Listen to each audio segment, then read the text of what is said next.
In this video, I'm going to show you how to fix Modern Warfare 3 can't join friends party. So please watch the video until the end and follow this tutorial step by step to avoid making mistakes. So let's get started. So if in a case you can't join your friend in a multiplayer lobby on Call of Duty Modern Warfare 3, what you can do is to do an account shuffle. This certain players have found success by changing accounts on the same hardware.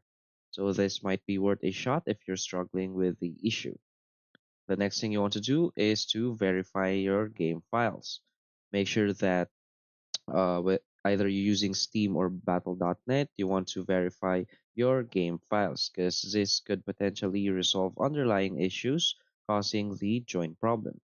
Also, you can switch roles. Try having your friends as the hosts of the party while you attempt to join. If it doesn't work, try it vice versa. You get to be the host and they will be the one to join you. Now, the next thing you want to do is to simply restart your game because this might fix your problem and also make sure that your game is up to date. So that's it. So if you find this video helpful, please hit like and subscribe. Thanks.